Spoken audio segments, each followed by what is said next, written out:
রাজ্যের শিক্ষক, শিক্ষাকর্মী, পঞ্চায়েত কর্মী, পৌরসভার কর্মী সহ সমস্ত সংবিধিবদ্ধ সংস্থার কর্মীগণ 31শে মার্চের মধ্যে ডিএ পাবেন? কোনো নিশ্চয়তা আছে? এখনো পর্যন্ত কোনো নিশ্চয়তা পাওয়া যায়নি, কোনো উচ্চবাচ্য কোনো কথাও শোনা যাচ্ছে না। সুপ্রিম কোর্টের নির্দেশ মেনে যেখানে 31শে মার্চের মধ্যে বকেয়া ডিএর 25% পাওয়ার কথা, কোনো প্রগ্রেস নেই।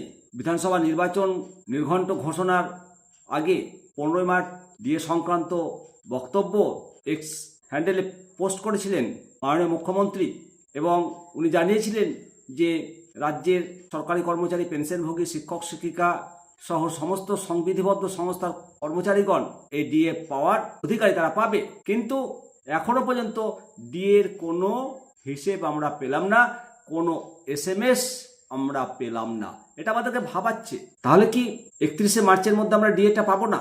সূত্র মারফত শুনতে পাচ্ছি 7ই এপ্রিল এর মধ্যে নাকি ডিএটা পাবো।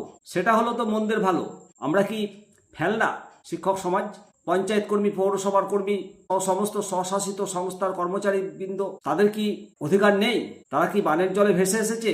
মাননীয় সুপ্রিম কোর্ট যে অধিকার দিয়েছে সেই অধিকার থেকে বঞ্চিত করতে পারে না? এখনো সময় রয়েছে, মাঝে একটা দিন 31শে মার্চের মধ্যে সমস্ত শিক্ষক শিক্ষিকা, শিক্ষাকর্মী, পঞ্চায়েত কর্মী, পৌরসভা কর্মী সহ সমস্ত সংবিধিবদ্ধ সংস্থার কর্মীদের এবং পেনশন হোল্ডারদের ডিএটা দিয়ে দেওয়াই বুদ্ধিমানের কাজ। ভালো থাকবেন, অবশ্যই মতামত জানাবেন কমেন্ট সেকশনে।